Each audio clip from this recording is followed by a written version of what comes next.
ঠিকঠাক করে দিতে হবে, তার পাসপোর্ট আমরা এখন আসছো দিকে বলছি 10টা টাকা খরচ কিনে তো আসছি।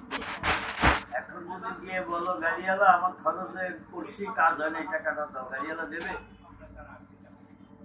দেবে কিনা বলো? দেবে না। কিন্তু আমি যারা টাকা দেবো, চাকরি না হলে টাকাটা দিতে হবে। সে তো মনক্ষুণ্ণ হইবে, এরকম একটা কন্ডিশন দিয়ে দিলে নেই করলো সেই করলো। আমি তো আমার মুখামুখি তারা জিজ্ঞেস করতাম কথা। এখন আত্মীয় স্বজনের বিষয়ে স্যার একটা কথা বললে একটু আসলে এরকমটা বলা উচিত না স্যার। তবুও একটা মানুষ বুঝতে হবে যে এই জায়গায় উনি ছাড় দিছে।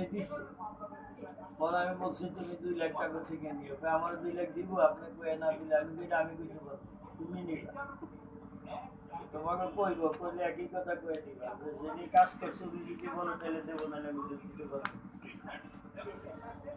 স্যার এই মুহূর্তে আপনার কাছ থেকে চাওয়ার জন্যই 1 পয়সাও দেবো না, কারণে দেবো না। সে 1 টাকা খরচ করলে দেওয়ার অ্যাবিলিটি আছে তার।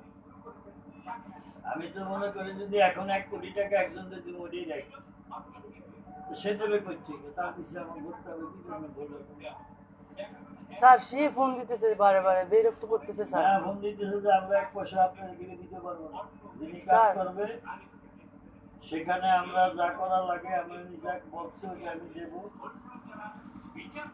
আমি এর বাইরে 1 টাকা দিতে পারবো না, আপনি মানা করে দেন, না করলে না করেন। আমি ভয় হয়ে যেতে তোমাকে পরিচয় করাইছি, তাই বলে যে একবারে তার কাজ করবে সে পাবে না 1 টাকা, সে চাই 2 লাখ টাকা করে। বাবারে বাবা, ধান্দা ফিকিরি কাজ।